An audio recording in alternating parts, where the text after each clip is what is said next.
Hi friends, welcome back to Sax Varieties. ഞാൻ New Delhi railway സ്റ്റേഷൻ്റെ ഓപ്പോസിറ്റാണ് നിൽക്കുന്നത്. നമ്മുടെ ബസ്സുണ്ട്, ടൂറിസ്റ്റ് ബസ്, അതിനു വേണ്ടി കാത്തു നിൽക്കുകയാണ്. അത് ഈ സൈഡിലാണ് വരിക പറഞ്ഞിട്ടുണ്ട്. അപ്പോൾ ഈ ഒരു എപ്പിസോഡ് നിങ്ങൾ സ്കിപ്പ് ചെയ്യാതെ മുഴുവനായിട്ട് കാണണം.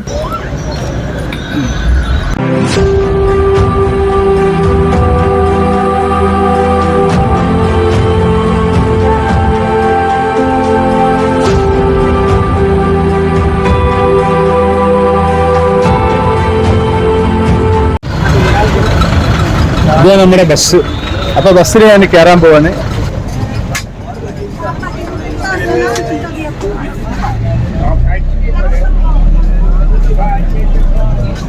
ബസ്സിൽ സീറ്റ് നമ്പറൊക്കെ ഉണ്ട്. ഞാൻ വിൻഡോ സീറ്റ് തന്നെയാണ് എൻ്റെ സീറ്റുള്ളത്. അപ്പോൾ ഏകദേശം ഫുള്ളാണ്, സീറ്റ് കംപ്ലീറ്റ് ഫുള്ളാണ്. ഇതിന് 300 രൂപ നമ്മൾ ചാർജ് കൊടുക്കുന്നത്. ഇത് ഡൽഹിയിൽ തന്നെ 1-2 സ്റ്റോപ്പുകളുണ്ട്. ആ സ്റ്റോപ്പിലൊക്കെ നിർത്തിയിട്ട് ആളെ ഫുള്ളായി കയറ്റിയിട്ട് അങ്ങനെ പോകും. ഒരു സ്റ്റോപ്പാണ് ന്യൂഡൽഹി റെയിൽവേ സ്റ്റേഷൻ്റെ അടുത്തുള്ള സ്റ്റോപ്പ്. ഡൽഹിയിലെ ബിർള മന്ദിർ കാണാൻ പോവാണ്. അപ്പോൾ അതിൽ റോഡിൻ്റെ ഓപ്പോസിറ്റാണ് നിർത്തിയിട്ടുള്ളത്. അപ്പോൾ സബ്വേ കൂടി അങ്ങനെ പോകണം. അങ്ങനെ പോയിട്ട് അപ്പുറത്തേക്ക് കടക്കണം. ഇതാണ് സബ്വേൻ്റെ അടിഭാഗം. ഇനി അതങ്ങനെ അങ്ങോട്ട് മുകളിലേക്ക് അങ്ങനെ അങ്ങോട്ട് പോകണം. ഏത് ബിർള മന്ദിരത്തിൻ്റെ ഉള്ളിലേക്ക് ഒരു വീഡിയോ എടുക്കാനൊന്നും സമ്മതിക്കില്ല. ഇന്ത്യയിൽ എല്ലാ സ്ഥലത്തും ഉണ്ട് നമ്മുടെ ബിർള മന്ദിർ. ഇത് ഡൽഹിയിലെ ബിർള മന്ദിറാണ്. അപ്പം നമുക്ക് ഇതിൻ്റെ അകത്തേക്ക് പോകാം.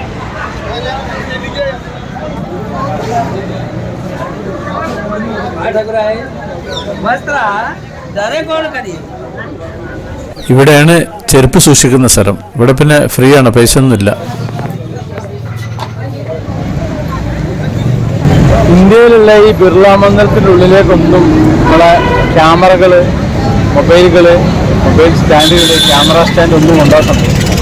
അതൊക്കെ ഇവിടെ ഈ ചെരുപ്പ് സൂക്ഷിക്കുന്ന അവിടെ വെക്കണം, ഡൽഹിയിൽ പ്രത്യേകിച്ചും.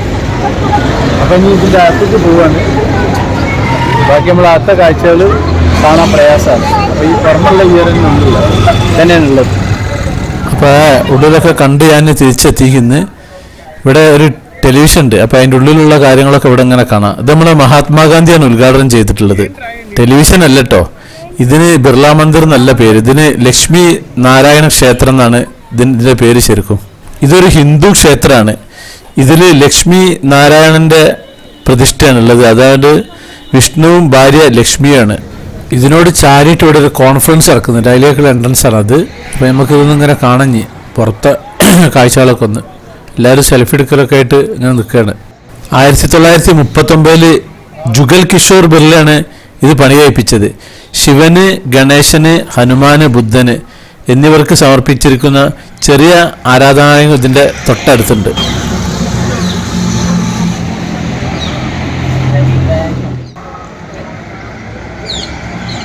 മഹാത്മാഗാന്ധി എന്ന് ഉദ്ഘാടനം ചെയ്തെന്ന് പറഞ്ഞില്ലേ. അപ്പം അന്ന് അദ്ദേഹം പറഞ്ഞിരുന്നു എല്ലാ ജാതിയിൽപ്പെട്ടവരെയും ക്ഷേത്രത്തിൽ പ്രവേശിക്കുമെന്ന് ഗാന്ധി അന്ന് ഉറപ്പ് നൽകിയെന്ന്. ഇതിൽ 2 ഉത്സവങ്ങളാണ് കാര്യമായിട്ട് നടക്കല്. ഒന്ന് ജന്മാഷ്ടമിയും പിന്നൊന്ന് ദീപാവലി. ഡൽഹിയിൽ നിർമ്മിച്ച ആദ്യത്തെ വലിയ ഹിന്ദു ക്ഷേത്രമാണിത്. ഈ ബിർള കുടുംബം നിർമ്മിച്ചു കൊണ്ടാണ് ഇതിന് ബിർള മന്ദിർ എന്ന് പേര് വരാൻ കാരണം. ഇത് മൊത്തം 7 ഏക്കറാണ് സ്ഥലമുള്ളത്.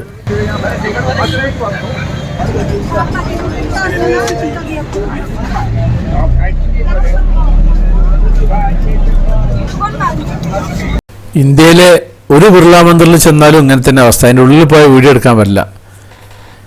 റോഡൊക്കെ നല്ല തിരക്കും കാര്യങ്ങളൊക്കെ ഉണ്ട് ഡൽഹിയിൽ. നമ്മളിപ്പോൾ കണ്ട ആ ബിർള മന്ദിരത്തിനോട് ചാരിയിട്ട് പിന്നെ ചെറിയ ചെറിയ ആരാധനാലയങ്ങളുണ്ട്, പിന്നെ ജലധാരകളുണ്ട്, ഹിന്ദു ദേശീയ ശില്പങ്ങളുണ്ട്, പിന്നെ വലിയൊരു പൂന്തോട്ടമുണ്ട്. പിന്നെ അതിനോട് ചാരിയിട്ട് പ്രഭാഷണങ്ങൾ, ഇങ്ങനെ പ്രോഗ്രാമുകളൊക്കെ നടത്താനുള്ളൊരു ഗീതാ ഭവനമുണ്ട്. ഞാൻ നേരത്തെ സൂചിപ്പിച്ച 2 ഉത്സവം ഉണ്ടല്ലോ, ജന്മാഷ്ടമിയും ദീപാവലിയും.